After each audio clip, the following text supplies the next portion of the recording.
नमस्कार। कैसे हैं आप लोग? आशा करती हूँ सुखी होंगे, स्वस्थ होंगे और प्रसन्न होंगे। आज मैं आप लोगों के लिए जो कहानी लेकर के आई हूँ उस कहानी का नाम है योगदान और ये कहानी लिखी है सुषमा मुनींद्र जी ने। चलिए कहानी शुरू करते हैं। परसों वाड़ी का ब्याह है।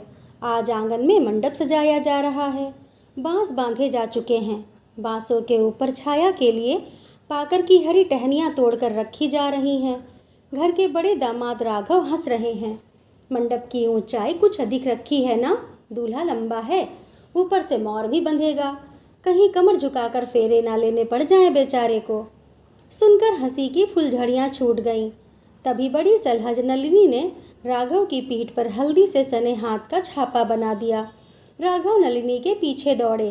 कुर्ता खराब कर दिया भाभी, पूरे पैसे गिना लूँगा। हाँ, फूटी कौड़ी भी नहीं मिलेगी बीडीओ साहब। नलिनी खिलखिलाकर हंस रही है। इधर पीठ पर हल्दी के धौल पड़ रहे हैं तो दूसरी तरफ ढोलक पर थाप ट्यूब लाइटें लग चुकी हैं। आंगन दूधिया प्रकाश से जगमगा रहा है। बच्चों की टोली एक तरफ बिछाए गए गद्दों में गुलाटियाँ खा रही है। आंगन के एक निरापद कोने में बड़े से चूल्हे पर घर की मंझली बहू गौरी पूरियाँ तल रही है। रिश्तेदार एकत्र हो गए हैं। इतने लोगों की रसोई उसे ही तो बनानी है। हलवाई कल से लगेगा। बड़े बेटा बहू संजय नलिनी, छोटे बेटा बहू संदीप जयमाला, बड़े बेटी दामाद गणेशी और राघव, मंझले बेटी दामाद प्रभा और ओंकार आज सुबह आए हैं। अम्मा चगन मगन हैं। सबसे छोटी पुत्री वाड़ी के हाथ पीले कर दायित्व मुक्ति का संतोष चेहरे से स्पष्ट झलक रहा है। बाबूजी आगंतुकों में व्यस्त हैं और अम्मा कमर पर हाथ धरे आंगन में डोलती फिर रही हैं। आदेश निर्देश दे रही हैं। जयमाला, भीड़ भाड़ है, तुम्हारा बच्चा 5 महीने का है, काम में ना जुट जाना, उसे देखना। अपनी लाडली ननद के ब्याह में मुझसे खाली बैठा जाएगा क्या अम्मा? बच्चा पहले, काम तो होता ही रहेगा। जयमाला ने मुक्ति की सांस। और हाँ नलिनी, कलवाड़ी के हाथ पैर में मेहंदी तुम्हें ही लगानी है। इसे ब्यूटी पार्लर भी ले जाओगी ना? मेकअप का सामान भी खरीदना है। तुम सामान खरीदना खूब जानती हो। इसके सैंडल तो अभी तक नहीं आए हैं। अम्मा, मैं सब कर दूंगी, कसर नहीं उठा रखूंगी, क्यों फिक्र करती हो? नलिनी को बाजार भेज दिया जाए तो वह पूरा बाजार खंगाल कर दिन अस्त होने पर ही बहुरती है। अपना रुचि का काम पाकर वह खुश हो गई। अरे गणेशी, प्रभा, तनिक सुनो तो, अभी कई जगह कार्ड नहीं बटे हैं। कल सुबह तुम लोग नहा धोकर निकल जाना। अभी तक कार्ड नहीं बटे? अम्मा, यहाँ का काम तो बड़ा ढीला पोला है। गणेशी ने कपाल पर हाथ मारा। सब राम भरोसे चल रहा है बिटिया। ये संजीव और गौरी तो ऐसे निठल्ले हैं कि इनसे कोई काम ही नहीं होता। अब तुम सब लोग आ गए हो, सबका योगदान रहेगा तो वाड़ी राजी खुशी विदा हो जाएगी। अम्मा ने दुखड़ा रोया। निठल्लेपन से उन्हें संजीव की याद आई। हाय नारायण, संजीव वाड़ी के गद्दे रजाई में रुई भरवाने गया था, अब तक नहीं लौटा। जहाँ जाता है चिपक जाता है। पनीर का ऑर्डर देने कब जाएगा? इतना दिमाग तो है ही नहीं कि उसी तरफ से ये काम भी करता है। तभी संजय ने गुहार लगाई। अम्मा, मैं फ्रिज ले आया, बताओ कहाँ रखवा दूँ? और ये टीवी ओनिडा का है। भाव विवल अम्मा फ्रिज और टीवी पर अपना खुरदुरा हाथ फेरने लगीं। कहाँ सोचा था कि वाड़ी को इतना कुछ दे पाऊंगी। संजय और संदीप ने सब संभाल लिया। संजय थानेदार है, संदीप सब इंजीनियर है और एक है श्रीमान संजीव मिश्रा, प्राइवेट स्कूल में पीटी मास्टर। अम्मा की तो लुटिया ही डुबो दी। शेष कसर पूरी कर दी गौरी ने। ना सूरत, ना शक्ल, ना दहेज। संजीव अपनी साधारण पत्नी से संतुष्ट है तो रहे, अम्मा कैसे हो जाएं? उन्हें अच्छे बुरे की परख है। इसीलिए संजीव और गौरी पर दृष्टि पड़ते ही मुख मुद्रा विकृत हो जाती है। वे निकट खड़ी बुआ को बताने लगीं। संजय फ्रिज दे रहा है, संदीप कलर टीवी। अभी जाने कितना खर्चा होगा बेचारों का। राधा गर्व से बताने लगी। मैं स्टीरियो सिस्टम दे रही हूँ। हैसियत तो इतनी नहीं है, पर वाड़ी का ब्याह क्या बार बार होगा? सच्ची, मैं तो डाइनिंग टेबल दिए दे रही हूँ। अरे, देने का दिल होना चाहिए, दिल। गणेशी ने दाएं हाथ से 2 बार सीना ठोका। और गौरी क्या दे रही है? बुआ पूछने लगीं।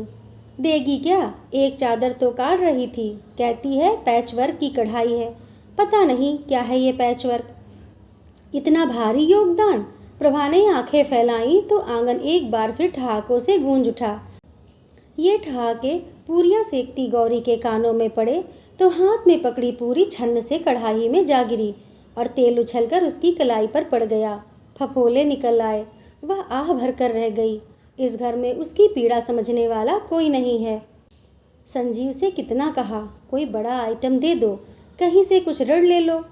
वे अड़ गए। श्रमदान कर तो रहा हूँ और क्या करूँ, महीना भर से झोला लटकाए बाजार दौड़ रहा हूँ। तुम अचार, बड़ी, पापड़, साड़ी के फॉल में माथापच्ची कर रही हो, ये कुछ नहीं। नहीं, योगदान वो अच्छा जो ऊपर से दिखे। ना दिखे, मैं ऋण नहीं लूँगा, बस। ना ले, सुनाया तो उसे जा रहा है ना, खुद तो सुबह से ना जाने कहाँ गायब हैं। फिर सच तो ये है, उसे स्वयं भी चादर देने में लज्जा आ रही है। वह चादर के साथ में वो एक साड़ी जो उसे मामा के घर से मिली है दे देगी और एक जोड़ी पायल भी। अपनी इज्जत अपने हाथ होती है। अम्मा जी, आज चाय वाय मिलेगी या नहीं? पुरुषों के समूह से ओंकार का स्वर उभरा। अभी बनवाती हूँ, कहकर अम्मा अपने स्थान पर खड़ी खड़ी गौरी की ओर घूमी। गौरी, तनिक उठ जा, हाथ पैर चला।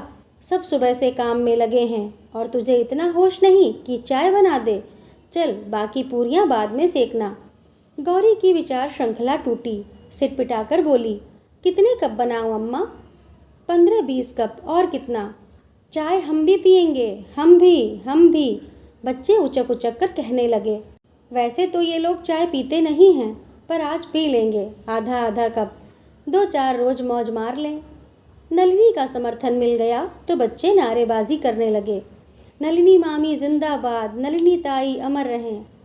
अम्मा वानर सेना का कोरस सुनकर लोटपोट हो गईं। आगंतुकों के बीच बैठे बाबूजी का उत्साह समुद्र सा ठाठे मार रहा है। बार बार दोहरा रहे हैं, एक नाथ मजिस्ट्रेट है, बड़े भले लोग हैं, दान दहेज की मांग नहीं की। बोले जो इच्छा हो दे दीजिए। वाड़ी बड़ी भाग्यवान है जो इतना अच्छा घरवर मिल रहा है। समझ लीजिए घर बैठे रिश्ता आ गया। संजीव की खोज में बाबूजी कैसा मुंह फाड़ कर कह रहे हैं कि घर बैठे रिश्ता आ गया है। जिस लाडली के लिए कहते ना अघाते थे कि अपनी इस बच्ची को बड़े ठाट बाट से विदा करूँगा, ऐसी सुंदर उच्च शिक्षित कन्या के तो घर बैठे रिश्ते आएंगे। उसी रूपवती कन्या के लिए वह ढूंढने निकले तो जूते घिस गए। जहाँ भी जाते दहेज पर बात अटक जाती। बाबूजी नैराश्य की गहरी घाटी में लुढ़कते ही चले जाते। यदि संजीव अपनी कर्मठ भुजा बढ़ाकर उन्हें ऊपर ना खींच लेता।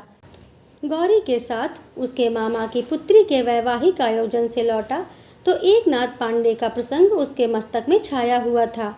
बाबूजी, आयोजन में एक नाथ आया था, अभी अभी सिविल जज हुआ है, आप पत्र व्यवहार कीजिए, मैं पता ले आया हूँ। हाँ बाबूजी, लड़का बहुत अच्छा है, मुझे लगता है यहाँ बात बन जाएगी। एक नाथ के पिता नहीं हैं, बस माँ और विवाहिता बहन श्यामा है। गौरी ने पति का अनुमोदन किया। बाबूजी को अपने इन निठल्ले बहू बेटे की बात पर विश्वास तो न था, लेकिन वे ऐसे कृपण भी ना थे कि एक अंतर्देशी पर व्यय न करते। आशा प्रश्नोत्तर की भी ना थी और कहाँ एक नाथ ने वाड़ी को देखने की तिथि भी लिख भेजी। अविश्वास से अम्मा का मुंह फटा फटा रह गया। आनन फानन में संजय नलिनी को बुलवा लिया। गौरी रसोई संभालेगी, कोई बाहर संभालने वाला भी चाहिए। और फिर गौरी और संजीव को बड़े लोगों के बीच बैठने का शौर भी तो नहीं है। संजय नलिनी संभाल लेंगे, पहला प्रभाव अच्छा पड़ना चाहिए। नलिनी ने अपनी बहुमूल्य गुलाबी साड़ी और सफ़ेद मोतियों का सेट पहना दिया वाड़ी को। घर की सामान्य स्थिति से विक्षुब्ध बाबूजी के मुख पर वाड़ी को देखकर तनिक उत्साह जागा, जैसे हारी बाजी जीतने के आसार दिख रहे हों। एक नाथ पांडे प्रायः चुप रहा। उसकी माँ ने ही सामान्य वार्तालाप किया। ये मेज पोश किसने काढ़ा है? वाड़ी ने, अम्मा तपाक से बोली। और ये मठरी भुजिया, शक्कर पारे और हलवा बाजार के तो नहीं लगते हैं, वाड़ी ने ही बनाए हैं। अम्मा के झूठ पर वाड़ी की झुकी गर्दन और झुक गई। लगा जिस गौरी को सदा नेपथ्य में रखे जाने का प्रयास किया जाता है वह इस कक्ष में उपस्थित है। वाड़ी की सहेलियां आती, गौरी भीतर चाय नाश्ता बनाती और सहेलियों से नलिनी जयमाला को मिलवाया जाता। दोनों भाभियाँ बहुत पढ़ी लिखी हैं, स्मार्ट हैं, बड़े घर की हैं। और गौरी, बखान के लिए कोई सुदृढ़ पृष्ठभूमि तो हो, शिक्षा सामान्य, रूप रंग सामान्य। वाड़ी पसंद कर ली गई। बात चुटकियों में बनते देखकर बाबूजी हतप्रभ थे, अभिभूत थे, चमत्कृत थे। विवाह का मुहूर्त जल्दी का निकला। अम्मा के हाथ पैर फूलने लगे, किंतु गौरी ने बड़ी दक्षता से सारी जिम्मेदारियां उठा लीं। संजीव आढ़त, हलवाई, सुनार, टेंट हाउस के चक्कर काटने लगा। गौरी अचार, पापड़, बड़ी, चिप्स, चादर तैयार करने में संलग्न हो गई। कितनी दुकानें देखकर तो कपड़े का चुनाव कर पाई। आसमानी चादर में टके काले कपड़े के फूल, अपने निर्माण पर मुग्ध थी गौरी। दूसरे दिन सुबह से मंत्री पूजा की तैयारी होने लगी। संजय और संदीप लाइट अरेंजमेंट और पंडाल की व्यवस्था देख रहे थे। दामाद तो ऐसे अवसरों पर ठाठ भोगने आते हैं, अधिक से अधिक व्यवहार में आने वाले लिफाफों और उपहारों की सार संभाल कर देंगे। किसने क्या दिया इसकी सूची बना देंगे। नलिनी वाड़ी को लेकर ब्यूटी पार्लर खिसक गई। दोनों जीजियां कार्ड बांटने। जयमाला के कंधे पर नन्हे शिशु का भार था। ऊपर से जिठानी और नंदे अपने बच्चों को नहलाने धुलाने और नाश्ता देने का वृहद काम उसे ही सौंप गई थी। एक गौरी ही बचती थी। नहा धोकर पाकशाला में घुसने लगी, तब उसे ध्यान आया, अभी चादर साड़ी पायल अम्मा को दे दे तो वे सहेज कर वाड़ी के बैग में रख देंगी, फिर उसे रसोई से अवकाश नहीं मिलेगा। वह तत्परता से सामान निकाल लाई। अम्मा, ये वाड़ी को दे रही हूँ, देखो ठीक तो है ना। मन तो बहुत कुछ देने को है, पर हैसियत। अब हैसियत ना सुना, ये भी रख ले, वाड़ी के लिए कमी नहीं है। अम्मा ने प्रक्षेपास्त्र दागा। एक नलिनी और जयमाला हैं, ननद के लिए खर्च किए बिना इनसे रहा नहीं जाता। भाई तू ये भी रख ले, मैं निठल्लों से आशा नहीं करती। गौरी दीनता की मूर्ति बनी कुछ देर सामान लिए खड़ी रही, फिर अम्मा के सामने रख रसोई में जा घुसी। सांझ घिरते तक नलिनी और जयमाला वाड़ी के हाथों में मेहंदी लगाने बैठ गईं। लगे हाथ अपने भी हाथ रचा लिए। बच्चों के हाथों में बेल बूटे सज गए। अम्मा ने गौरी को पहले ही समझा दिया था, गौरी तू मेहंदी रचा के ना बैठ जाना, काम बहुत है, तू यहाँ रहती है, तुझे ही मालूम है कौन सी चीज़ें कहाँ रखी हैं। मेहंदी घुली रखी रहेगी, विदा के बाद लगा लेना। विवाह के दिन गौरी चक्कर घिन्नी सी घूमती रही। उधर संजीव शाम 5 बजे तक भी नहीं नहा पाया था। उसको मैला कुर्ता पजामा पहने देख गौरी बोली, नहा लो, शेव कर लो, धुले वस्त्र पहन लो। संजीव और संदीप भैया को देखो कैसे बने ठने हैं। अरे हमारा सजना धजना कौन देखेगा, लड़की का भाई हूँ, दूल्हे का मित्र नहीं जो सुबह से सूट टाई बांधने लगूं। अम्मा बीच में कूद पड़ी। हाँ हाँ, फिर ये कैसे पता चलेगा कि तुमने बहन के ब्याह में खूब काम किया है।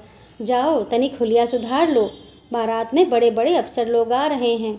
और गौरी, तू अब तक बाल चितराए घूम रही है, जा तैयार हो झटपट।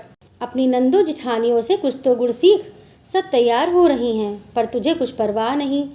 तेरे दोनों बच्चों को गणेशी ने तैयार कर दिया है, भूत बने घूम रहे थे। अम्मा एक ओर चली गईं। गौरी का जी चाहा यहीं बीच मंडप में धम्म से बैठ जाए और जी भर के रोले। वह भारी मन से हाथ मुंह धोने चली गई। जब तक बारात विदा नहीं हुई उसके पैर नहीं थमे। पुत्री को विदा कर रोती कलपती अम्मा एक कोने में ढह गईं। नलिनी, जयमाला, गणेशी, प्रभा अपने इधर उधर बिखरे कपड़े लत्ते, जूते, चप्पलें सहजने बटोरने लगीं। 1-2 दिन में उन्हें जाना होगा और फैले घर में सामान ढूंढना क्या कम श्रमसाध्य होता है। संजीव गुम हुए बाउल, चम्मच, गिलास ढूंढता फिरता रहा तो गौरी बच गए किराने के सामान के गणित में लगी रही। हाल का हाल, बचा सामान वापस हो जाएगा तो ठीक होगा। भोजन बहुत बच गया था।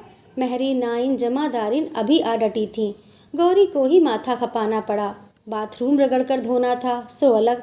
वहाँ इतनी फिसलन हो गई थी कि बाबूजी फिसलते फिसलते बचे। लापरवाही व सफाई पर बहुत देर तक बोलते रहे। उधर रात के गरिष्ठ भोजन से उकताए बुजुर्ग अतिथि ताजे दाल चावल खाने की इच्छा व्यक्त कर रहे थे। सुख दुख का अनुभव समेटे वाड़ी ससुराल पहुंची तो रात हो चुकी थी। परछन के बाद उसे घर के भीतर ले जाया गया। दूसरे दिन सुबह से ही कथा व भोज की तैयारी होने लगी। अफरा तफरी मची थी। पूरे गांव को भूज दिया जा रहा था। पंगत बैठ चुकी थी।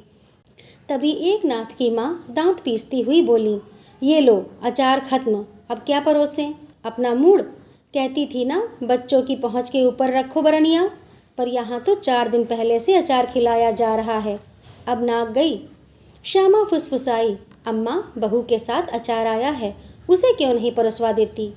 अम्मा की जान में जान आई।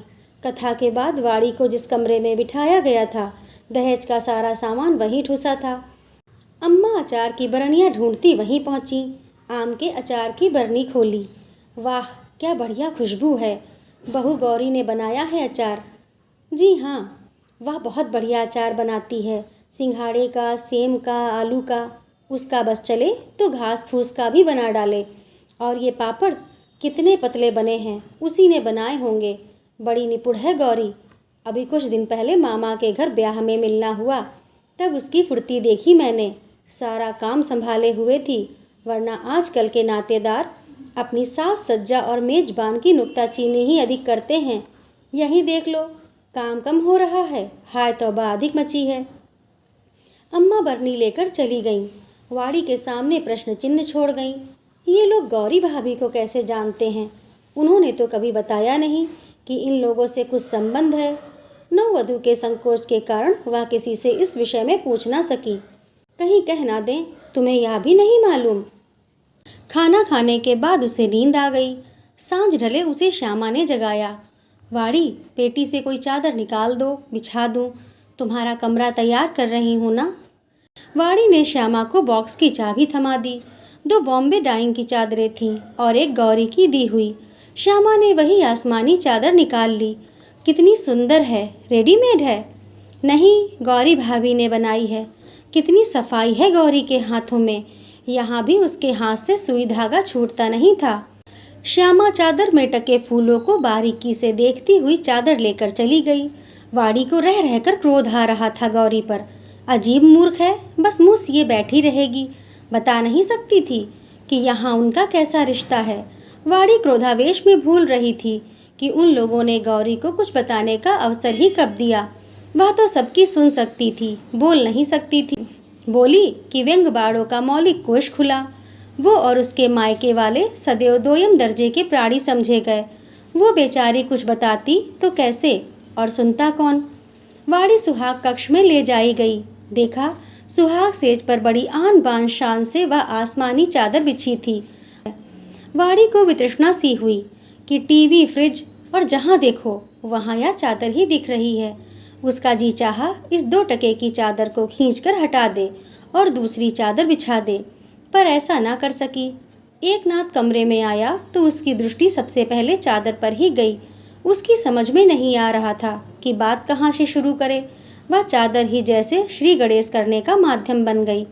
बड़ी सुंदर चादर है, श्यामा दीदी बता रही थी कि गौरी ने बनाई है। गठरी सी बनी वाड़ी ने स्वीकृति में गर्दन हिलाई। क्या मुसीबत है, मधु यामिनी का श्री गणेश भी इसी चादर प्रसंग से हो रहा है। ओह, बहुत सुंदर चादर है। एक नाथ वाड़ी के निकट बैठकर चादर के फूलों पर हाथ फेरने लगा। पर गौरी कहाँ अंतर्ध्यान थी, एक बार भी नहीं दिखी। तुम्हें देखने आया था तब भी नहीं, ब्याह में भी नहीं। कम पढ़ी लिखी हैं, इसलिए लोगों के सामने आने में झिझकती हैं। नलिनी भाभी और जयमाला भाभी को ही बाहर का संभालना पड़ता है। यह गौरी है ही झिझक वाली। बेचारी को आगे पढ़ने का अवसर नहीं मिला, वरना अंक बुरे नहीं लाती थी। स्कूल में मैं और वो कुछ साल साथ पढ़े हैं, कहकर एकनाथ ने प्रसंग बदला। तुम्हारे रूप, लावण्य और दहेज की खूब सराहना हो रही है। बाबूजी ने नाहा कितना कुछ किया। उनकी आर्थिक स्थिति क्या हमसे छिपी है? सिर पर ऋण चढ़ा लिया होगा। नहीं तो मेरे संजय भैया और संदीप भैया का भरपूर योगदान था, ऋण क्यों लेते? कैसा योगदान? फ्रिज संजय भैया ने दिया, टीवी संदीप भैया ने, स्टीरियो प्रभा जी ने दिया है। और गौरी ने? ये चादर देख तो रहे हो, उनसे उम्मीद ही नहीं करते हम लोग। वाड़ी ने स्वर को पर्याप्त नियंत्रित किया, पर व्यंग उभर ही आया। एक नाथ कुछ देर अपनी सद्धा परिणीता पत्नी को निहारता रहा। तत्पश्चात बोला, सबसे बड़ा योगदान तो गौरी का है वाड़ी। वह मेरे दूर के रिश्ते की बहन है। रिश्ता तो ऐसा गहरा नहीं है, पर वह सबको अपना बना लेती है। परिश्रमी ऐसी है कि उसने कभी तुम लोगों को शिकायत का अवसर नहीं दिया होगा। जिसके भी घर जाती है काम संभाल लेती है। अभी कुछ दिन पहले वह अपने पति के साथ अपने मामा की बेटी के विवाह में आई थी। मैं भी अम्मा को लेकर गया था। कितनी दुर्बल हो गई है गौरी। हंसकर कहने लगी, दुबली कैसे ना हो जाऊं, गृहस्थी चलाना हंसी खेल नहीं है।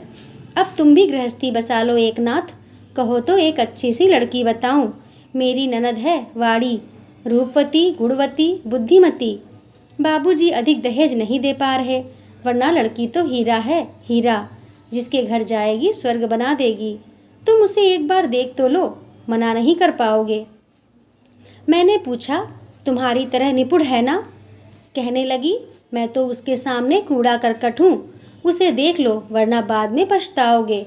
और हाँ, दहेज के लिए लाड़ ना टपकाने लगना, वरना मैं द्वार से ही कह दूंगी। आगे जाओ बाबा। कहकर हंसने लगा एक नाथ। ऐसी मस्खरी करती है कि पूछो मत। गौरी भाभी हास परिहास भी जानती हैं। वाड़ी चकित हुई। उसने तो उन्हें सदैव मरी बछिया की भांति मुंह लटकाए ही देखा है। एक नाथ आगे बोला, गौरी ने तुम्हारा ऐसा विस्तृत वर्णन किया कि मैं तुम्हें देख लेने का लोभ संवरण ना कर सका, और जब देखा तो देखते ही ढेर हो गया। पहली नज़र में ही अपना दिल हार बैठा। लगा गौरी ने तुम्हारा वर्णन ठीक ही किया था। और जब तुम्हारा बनाया मेज पोश देखा, गुजिया खाई, तो लगा जैसे मुझे मेरा अभीष्ट मिल गया। गौरी ने तुम्हारे बाबूजी की आर्थिक स्थिति पहले ही बता दी थी, अतः दहेज मांगने का तो प्रश्न ही नहीं था। वाड़ी को जैसे काठ मार गया। जिह्वा तालू से चिपकी जा रही थी। एक नाथ ने निकट खिसक कर उसके प्रकंपित हाथ थाम लिए। ये क्या, इतना घबरा क्यों रही हो? मुझसे डर रही हो क्या? भाई, मैं बड़ा सज्जन व्यक्ति हूँ, एकदम सीधा सरल निष्कपट, ग्रामीण परिवेश में पला बढ़ा। इच्छा थी गौरी जैसी सीधी सरल घरेलू पत्नी मिले, जो अपने दो दक्ष हाथों से मेरे घर को संवार दे। पत्नी चुनने के मापदंड प्रत्येक व्यक्ति के भिन्न भिन्न होते हैं। मुझे खुशी है कि तुम मेरे मापदंड में खरी उतरी हो। वाड़ी कुछ देर चुप बैठी रही, जैसे शब्द ही विलुप्त हो गए हों। फिर दहेज की समस्त ऊर्जा कंठ में संग्रहित कर किसी प्रकार बोली, पर गौरी भाभी ने कभी नहीं बताया कि इस विवाह के लिए उन्होंने प्रयास किया था। उसकी श्रेय लेने की आदत नहीं है। उसने पत्र लिखकर मुझे भी मना किया था कि तुम्हें कुछ ना बताऊं।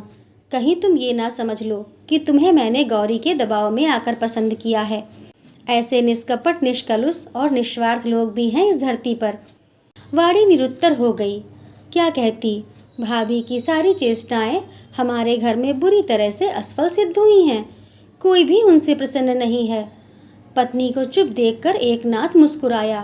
तुम सोच रही होगी, प्राणनाथ ये क्या ले बैठे? कितना सोचा था, कम से कम आज की रात किसी अन्य का प्रसंग ना उठाऊंगा, बस अपनी कहूँगा, तुम्हारी सुनूंगा। पर इस चादर ने सब गड़बड़ कर दिया।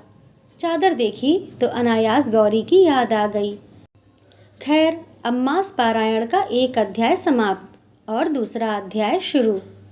वह बत्ती बुझाने के लिए उठ खड़ा हुआ। इधर वाड़ी गौरी के योगदान की समीक्षा में डूबी थी। सही है, आजकल के लोग इतने भौतिकवादी हो गए हैं कि उन्हें सिर्फ रुपए दिखते हैं, प्रेम, त्याग और समर्पण नहीं। जबकि अच्छा जीवन जीने के लिए, या फिर कहा जाए सुखी जीवन जीने के लिए, सबसे ज़्यादा ज़रूरी प्रेम, त्याग और समर्पण ही होता है, और कुछ नहीं। तो दोस्तों, कैसी लगी आप लोगों को यह कहानी? अच्छी लगी हो तो लाइक करिए, शेयर करिए, और ऐसी ही और कहानियों के लिए मेरे चैनल को सब्सक्राइब करिए। धन्यवाद।